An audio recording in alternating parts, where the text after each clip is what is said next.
आपण सुरुवात करणार आहोत सुपरफास्ट 100ला। जालन्यामध्ये भाजपला युतीचा प्रस्ताव दिला होता, मात्र कुत्र्याची शेपूट वाकडी ते वाकडीच असा टोला खोतकरांनी लगावला।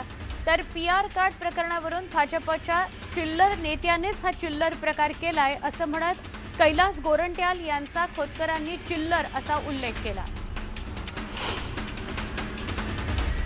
भाजप आणि शिवसेना यांची महायुती असली तरी सिंधुदुर्ग जिल्हा परिषद, पंचायत समिती आणि नगरपालिका या निवडणुकीत मात्र राणे बंधू थेट आमनेसामने उभे ठाकलेले आहेत। शिवसेना शिंदे गटाचे आमदार निलेश राणे यांनी जिल्ह्यात स्वबळावर लढण्याचा नारा दिला आहे, तर त्यांचे बंधू भाजपचे मंत्री नितेश राणे यांनी इथं मैत्रीपूर्ण लढत होईल असं जाहीर केलेलं आहे। वर्ध्यात निवडणुकांआधीच महायुतीत स्वबळावरून धुसफूस सुरू झालेली आहे। जिल्ह्यातील पालिका निवडणुका भाजप स्वबळावर लढण्याच्या तयारीत आहे, मात्र मित्र पक्ष एकत्र येत नसतील तर आम्ही स्वबळाकरता तयारीत आहोत असा इशारा रामदास तडस यांनी दिला। जैन धर्मियांची जागा मोहोळ परिवाराने खाण्याचा प्रयत्न केला असा आरोप रवींद्र धंगेकरांनी केला। ही सगळी जागा जैन मंदिराच्या ताब्यात द्या, मोहोळ चुकीचे आहेत, त्यांचा राजीनामा घ्या अशी मागणी धंगेकरांनी केली। ग्रामविकास मंत्री आणि सोलापूरचे पालकमंत्री जयकुमार गोरे यांनी आमदार उत्तम जानकर यांच्यावर सडकून टीका केली। मी आमदारकीसाठी कुणाचे पाय चाटले नाहीत असा हल्लाबोल जयकुमार गोरेंनी केला। यमाने नवीन जीआर काढलाय। स्मशानभूमीत जाण्यापूर्वी सगळ्या गोष्टींचा हिशोब द्यावा लागतो, तरच तिकीट मिळतं, त्यामुळे सगळ्यांचा हिशोब होईल आणि मगच तिकीट मिळेल असं विधान राज्याचे ग्रामविकास मंत्री जयकुमार गोरे यांनी केलं। जालन्यामध्ये पालकमंत्री पंकजा मुंडे यांच्या हस्ते पीआर कार्ड सर्वेक्षण कार्यक्रमाचा शुभारंभ करण्यात आला। या कार्यक्रमाचा एक बोर्ड देखील लावण्यात आलाय, मात्र जालन्याचे आमदार अर्जुन खोतकर यांचं नाव या बोर्डावरून वगळण्यात आलंय। त्यामुळे संतप्त झालेल्या शिवसैनिकांनी पालकमंत्री पंकजा मुंडे यांच्या हस्ते उद्घाटन झालेला बोर्ड काढून फेकला आणि बोर्डाला काळं फासलं। आगामी स्थानिक स्वराज्य संस्थांच्या निवडणुकांच्या पार्श्वभूमीवर मनसेनं मतदार याद्यांवर विशेष लक्ष केंद्रित केलंय। मनसेचे माजी आमदार ॲडव्होकेट जयप्रकाश बाविस्कर यांनी मतदार याद्यांमधील घोळ शोधण्याचे निर्देश कार्यकर्त्यांना दिलेले आहेत। अण्णा बनसोडेंच्या वक्तव्याचा भाजपच्या आमदार उमा खापरे यांनी चांगलाच समाचार घेतला। तुमच्या पक्षातील नगरसेवक आमच्याकडे का येतात याचं आत्मपरीक्षण करा असा टोला त्यांनी लगावला। सिंधुदुर्ग जिल्ह्याच्या सावंतवाडीमध्ये ठाकरे गटाच्या अनेक पदाधिकाऱ्यांनी भाजपमध्ये प्रवेश केला। सावंतवाडीत विशाल परब यांच्या प्रमुख उपस्थितीत हा प्रवेश झाला। आणखी मोठे पक्षप्रवेश लवकरच होतील असा निर्वाळा यावेळी भाजप नेते विशाल परब यांनी दिला। सरकारमधील चेले चपाटे ओबीसींचं नुकसान नाही असं म्हणतात, पण मराठा आरक्षणामुळे ओबीसींचं नुकसान झालेलं होतंय। त्यामुळे बावनकुळेंना विनंती आहे की खुर्चीकरता वाहत जाऊ नका। भाजपनं तुम्हाला अडगळीत टाकलं होतं, तेव्हा ओबीसी नेते म्हणून तुम्हाला पद मिळालं असा हल्लाबोल वडेट्टीवारांनी बावनकुळेंवर केलेला आहे। मुंबई महापालिकेवर पुन्हा एकदा भगवा डौलानं फडकवण्याकरता शिवसेना सज्ज झाली आहे। जय्यत तयारी सुरू करण्यात आली आहे। या पार्श्वभूमीवर शिवसेनेचा भव्य निर्धार मेळावा 27 ऑक्टोबरला होणार आहे। या मेळाव्यात उद्धव ठाकरे मार्गदर्शन करणार आहेत। दौंडमध्ये राष्ट्रवादी काँग्रेसनं मुख्याधिकाऱ्यांच्या दालनात आंदोलन केल्यानंतर मुख्याधिकारी अवधूत अवताडे यांना जाग आली। प्रभागांची मतदार यादी बनवताना निवडणूक आयोगाच्या सूचनेप्रमाणे काम करणार असं पत्र देत त्यांनी मान्य केलं। नगरपालिका, जिल्हा परिषद, पंचायत समिती आणि महापालिकांच्या निवडणूक वेगवेगळ्या तारखांना होणार असल्या तरी तिन्हींची मतमोजणी एकत्र होणार की वेगवेगळी याबाबत उत्सुकता असताना एक निवडणूक झाली की लगेच तिचा निकाल हेच सूत्र राज्य निवडणूक आयोगाकडून स्वीकारलं जाण्याची शक्यता आहे। निवडणूक आयोग पुढच्या आठवड्यामध्ये देशव्यापी स्तरावर मतदार यादीच्या विशेष पुनरावलोकन मोहिमेचा पहिला टप्पा सुरू करण्याची शक्यता आहे। त्यात 10 ते 15 राज्यांमध्ये ही मोहीम राबवली जाणार आहे। महिला डॉक्टरची आत्महत्या नसून हत्या आहे असा गंभीर आरोप बाळा बांगर यांनी केलाय, तर खासदार निंबाळकर आणि त्यांच्या पीएची चौकशी झालीच पाहिजे अशी मागणीही त्यांनी केली। महिला डॉक्टरच्या कुटुंबियांशी खासदार सुप्रिया सुळे यांनी फोनद्वारे संवाद साधला। खचून जाऊ नका, मी तुमच्या सोबत आहे। निपक्षपातीपणे चौकशी करण्याकरता मी स्वतः मुख्यमंत्र्यांना भेटेन असं आश्वासन सुप्रिया सुळेंनी दिलं। खासदार प्रणिती शिंदेंनी आत्महत्या केलेल्या डॉक्टर महिलेच्या कुटुंबियांची भेट घेतली। पीडित कुटुंबियांच्या भेटीकरता खासदार प्रणिती शिंदे यांच्यासह काँग्रेस पदाधिकारी वडवणी तालुक्यातील मुळगावी दाखल झाले। फलटणमधील महिला डॉक्टरच्या आत्महत्या प्रकरणी पुण्यामध्ये विद्यार्थ्यांनी आंदोलन केलं। आत्महत्येकरता प्रवृत्त करणाऱ्या आरोपींना कठोर शिक्षा व्हावी याकरता विद्यार्थी युवक काँग्रेसच्या वतीने आंदोलन करण्यात आलं। फलटणमधील महिला डॉक्टर आत्महत्या प्रकरणात कुणीही राजकीय पोळी भाजू नका, यात कुणालाही सोडलं जाणार नाही आणि मुख्यमंत्र्यांनी हा खटला फास्ट ट्रॅक कोर्टात चालवण्याचेही आदेश दिलेत, असं वक्तव्य सोलापूरचे पालकमंत्री जयकुमार गोरे यांनी केलं। महिला डॉक्टर आत्महत्या प्रकरणी भाजप आमदार सुरेश धस यांनी गंभीर आरोप केलेले आहेत। सातारा पोलिसांवर विश्वास नाही, त्यामुळे IPS दर्जाची महिला अधिकारी नियुक्त करण्याकरता मुख्यमंत्र्यांना भेटणार, असं वक्तव्य सुरेश धस यांनी केलंय। तर चौकशी समितीच्या अहवालातील प्रत्येक उल्लेखाची चौकशी करण्याची मागणीही त्यांनी केली। हिंगोलीत झालेल्या परतीच्या पावसामुळे वेचणीस आलेल्या कापूस पिकाचं मोठं नुकसान झालंय। कापूस पीक भिजल्याने पिवळा पडून तो काळवंडायला लागलेला आहे। कृषी चोपडा तालुक्यात झालेल्या पावसामुळे कृषी उत्पन्न बाजार समितीत व्यापाऱ्यांनी घेतलेला मका भिजला, मका ओला झाला, 7 ते 8 व्यापाऱ्यांचं मोठं नुकसान झालं। निफाड तालुक्यातील झालेल्या अतिवृष्टी आणि ढगफुटीमुळे द्राक्ष बागांसह इतर फळांचं मोठं नुकसान झालं। शेकडो हेक्टरवरील द्राक्ष बागा उद्ध्वस्त झाल्या। भंडारा जिल्ह्यात पावसानं धान पीक भिजल्यानं धानाला कोंब फुटण्याचा धोका वाढलाय। हे वातावरण 4 दिवस असंच राहिलं तर धान हातातून जाण्याची शक्यता आहे। अमरावती जिल्ह्यात आलेल्या अवकाळी पावसानं वेचणीला आलेला कापूस भिजला। शेतकऱ्यांच्या तोंडाशी आलेला घास पुन्हा अवकाळी पावसानं हिरावून घेतला। गोंदिया जिल्ह्यात परतीच्या पावसानं कहर केला। धान पीक भिजलं, मोठं नुकसान झालं। धानाला अंकुर फुटण्याची शक्यता निर्माण झाली आहे। शेतकऱ्यांची चिंता वाढली आहे। नाशिक जिल्ह्यातील द्राक्ष बागायतदार पुन्हा संकटात सापडलेत। मुसळधार पावसामुळे जवळपास 50% द्राक्ष बागा उद्ध्वस्त झाल्या। गेल्या काही दिवसांपासून जिल्ह्यात जोरदार पावसामुळे द्राक्षांच्या घडावर परिणाम झालाय। अनेक ठिकाणी फुलोरा आणि फळं सडू लागली आहेत। बागायतदार हतबल झालेत।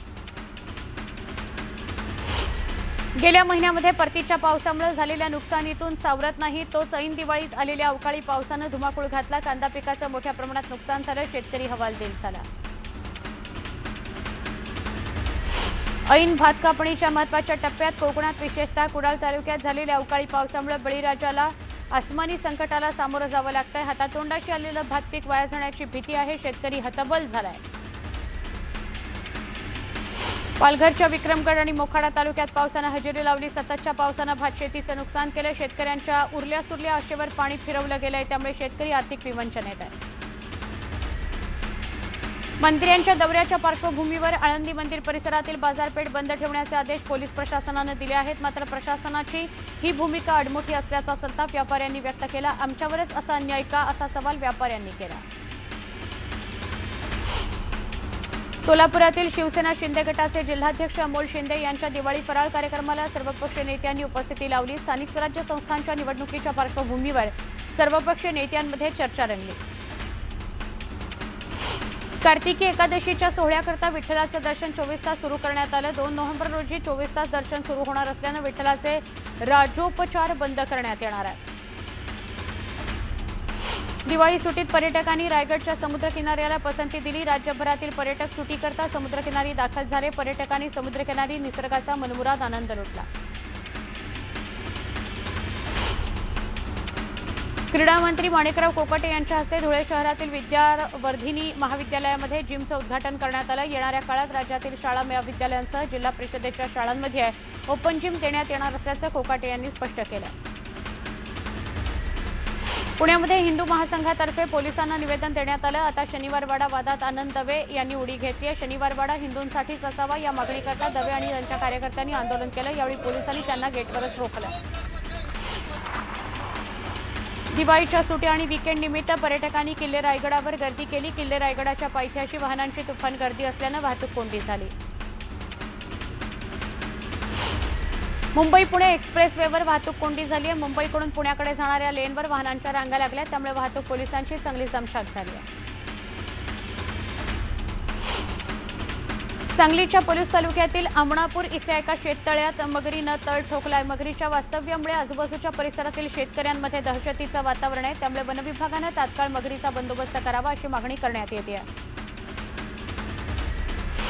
दिवाळीच्या सुट्यांमुळे श्री स्वामी समर्थ नगरी गजबजली। 2 दिवसात तब्बल 1 लाख भाविकांनी स्वामींचं दर्शन घेतलं। दर्शनाकरता मंदिर समितीकडून विशेष व्यवस्था करण्यात आली आहे।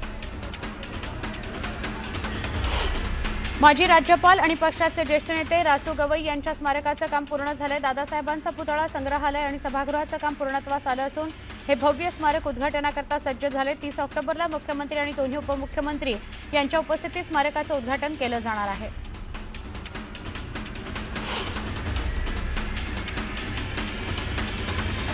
छत्रपती संभाजीनगर शहरातील सार्वजनिक वाहतूक व्यवस्था अधिक मजबूत राहावी याकरता स्मार्ट सिटी प्रशासनानं नियोजन केलं। लवकरच 34 नवीन ई-बस शहरात दाखल होणार आहेत। त्याकरता चार्जिंग स्टेशन उभारणीचं काम जाधववाडी इथल्या बस डेपोमध्ये अंतिम टप्प्यात पोहोचलं आहे।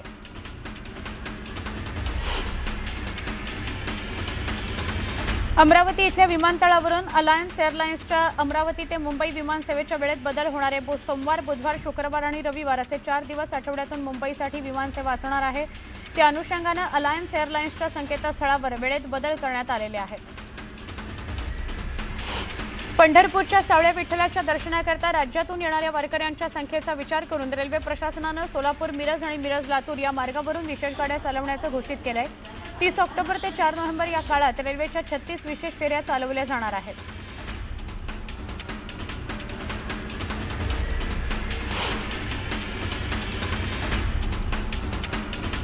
बुलडाण्याच्या देऊळगाव राजा तालुक्यातील अंढेरा इथं एका तरुणाची निर्दयीपणे हत्या करण्यात आली। पोलीस ठाण्यापासून काहीच अंतर दूर ही हत्या झाल्यानं पोलिसांच्या कार्यक्षमतेवर प्रश्नचिन्ह निर्माण झालंय। अमरावतीच्या बडनेरामध्ये 27 वर्षाच्या उच्चशिक्षित युवतीनं आत्महत्या केली। या घटनेची माहिती मिळताच बडनेरा पोलिसांनी पंचनामा करून मृतदेह ताब्यात घेतला। अमरावती जिल्हा सामान्य रुग्णालयात शवविच्छेदनासाठी तो पाठवला। पुढील तपास बडनेरा पोलीस करतात। नाशिक पुणे महामार्गावर माल वाहतूक करणारा कंटेनर उलटला। वाहतूक कोंडी झाली। दुचाकीस्वाराला धडक दिल्यानंतर कंटेनरचं नियंत्रण सुटलं। चंदनापुरी घाटाजवळ डिवायडर तोडून कंटेनर उलटला, त्यामुळे दोन्ही मार्गांवरची वाहतूक ठप्प झाली। बोईसरमधील एका फटाक्याच्या दुकानावर चोरट्याने डल्ला मारला। दुकानातून फटाक्यांसह रोकड लंपास केली। याचं सीसीटीव्ही फुटेज पोलिसांच्या हाती लागताच पोलिसांनी तपास सुरू केला आहे। नंदुरबार जिल्ह्यातल्या तळोदा आणि धडगाव तालुक्यातल्या जोडणाऱ्या चांदशैली घाटात दरड कोसळली। यामुळे हा घाट वाहतुकीकरता बंद करण्यात आला। हा घाट वाहतुकीकरता धोकादायक झाला असताना त्याच्या दुरुस्तीबाबत शासन स्तरावरून कुठलाही निर्णय होत नसल्यानं स्थानिकांनी नाराजी नोंदवली आहे। दिल्ली कस्टम्सनं IGI विमानतळावर भारतीय प्रवाशाकडून 17 तोळे सोनं जप्त केलं। प्रवाशाचा विमान गेटपासून गुप्तपणे पाठलाग करत ही कारवाई करण्यात आली।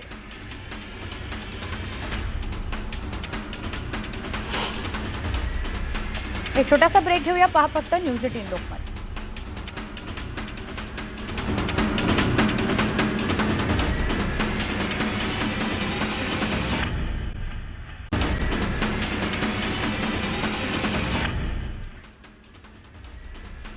वळूया उर्वरित घडामोडींकडे। अरबी समुद्रासह बंगालच्या उपसागरात निर्माण झालेल्या कमी दाबाच्या क्षेत्रामुळे पुढील आठवड्यातील बुधवारपर्यंत पावसाचा इशारा देण्यात आला आहे। कोकण किनारपट्टीसह मध्य महाराष्ट्र, मराठवाडा आणि विदर्भाला पावसाचा इशारा हवामान विभागानं दिला गेला आहे। यंदा वार्षिक सरासरी न ओलांडलेल्या पावसानं ऑगस्ट, सप्टेंबर आणि ऑक्टोबर या महिन्यामध्ये जोर वाढवला। सप्टेंबर महिन्याच्या तिसऱ्या आठवड्यापासून परतीचा प्रवास करणारा पाऊस यंदा ऑक्टोबर महिना संपत आलाय, तरी मुक्काम हलवायचं काही नाव घेत नाही।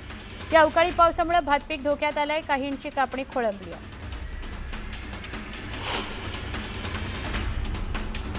पावसाळ्यातील विश्रांतीनंतर माथेरानची राणी पुन्हा एकदा झोकात धावणार आहे। दसरा त्यानंतर दिवाळीचाही मुहूर्त हुकलेली टॉय ट्रेन आता 1 नोव्हेंबरला प्रवाशांच्या सेवेत दाखल होईल, अशी घोषणा प्रशासनानं केली आहे।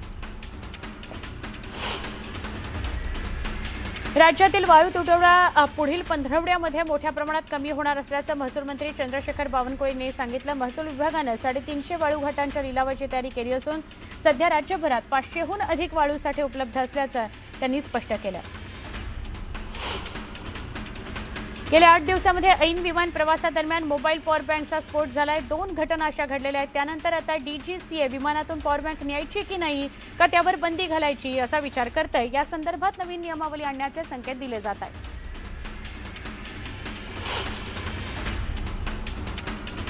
वांद्रे, वांद्रे वर्सोवा सीलिंग प्रकल्पाच्या कामाला पावसाळ्यानंतर गती मिळणार आहे। MSRDC आता वर्सोवा, जुहू, कार्टर रोड आणि वांद्रे या चारही दिशांनी समुद्रातील कामांना सुरुवात करते।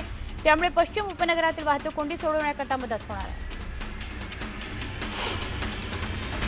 वरळी BDD चाळ पुनर्विकास प्रकल्पातील आणखी 1419 रहिवाशांचा लवकरच नव्या घरामध्ये गृहप्रवेश होणार आहे। या रहिवाशांना डिसेंबर अखेरपर्यंत नव्या घराचा ताबा मिळेल। म्हाडानं त्यासाठी कंबर कसली आहे। त्या दृष्टीनं उर्वरित 6 विंगमधील अंतर्गत आणि फिनिशिंगची कामं वेगानं सुरू आहेत। कोल्हापूर ते कलबुर्गी या मार्गावरून विशेष रेल्वे धावणार आहे। याचा फायदा 2 राज्याच्या 4 जिल्ह्यातल्या शेकडो प्रवाशांना झालेला आहे। शिवाय या विशेष गाडीमुळे महालक्ष्मीसह गाणगापूरला दर्शनाकरता भाविकांना सहज जाता येणार आहे।